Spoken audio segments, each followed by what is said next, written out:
Number ले ले ले तू फोन न कइले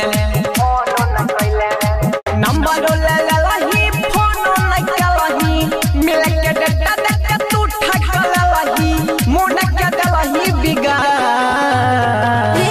डिलीट भ गेले फेरो से लिखा ना दूर तोरा माई के केना डिलीट कर देली गे ले ये छ नंबर लिख 1 7 7 2 2 14 फिर 1 7 7 14 फिर 1 7 14 फिर 7 7 14 नंबर ले ले ले तू फोन न कइले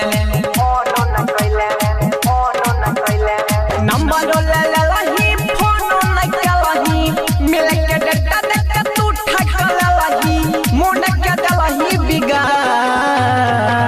पर होय छै। हां दे तोरा जैसन पर्सनल माल ले यह नंबर होय छै। चल हां अब की बार सही सही लिखबी 1 7 7 2 2 14 फिर 1 7 14 फिर 7 7 14 फिर 1 7 14 फिर 7 7 14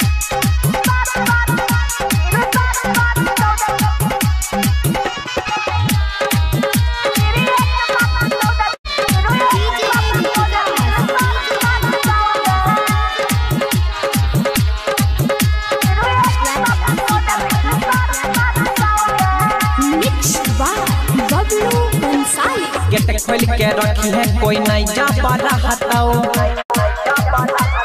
कैली है डाई मन जब जाबा करताओ गेट खोल के रखी है कोई नहीं जा पा रहा कैली है डाई मन जब जाबा करताओ रात के बेसी न करी है त कहां लगे मिला आई है सहेली के संग लगे करे तू आइबे बादना 94 वाला पर फोन किया नहीं लगे छै। हां गे ई नया नंबर ले लिए हां लिख अब की बार सही सही लिख 1 7 7 2 2 14 फिर 1 7 14 फिर 7 7 14 फिर 1 7 14 फिर 7 7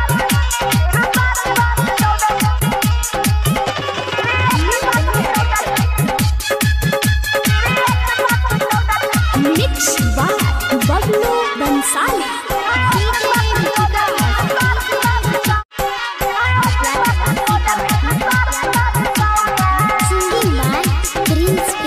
सच सच के छौड़ी सब मना खूब बढ़े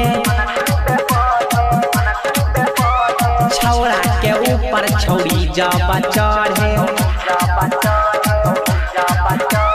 सच सच के छौड़ी सब मन खूब बढ़े छौड़ा के ऊपर छौड़ी जब चढ़े तू छोड़े पजै है हमरा के ऊपर दोनों के मजा तब मिलतौ के सुपर करे है ओहे वाला का छो ई नंबर नहीं कुछ औरे छो नहीं गे ई हमरे नंबर छै नया सिम ले लिए 1 7 7 2 2 14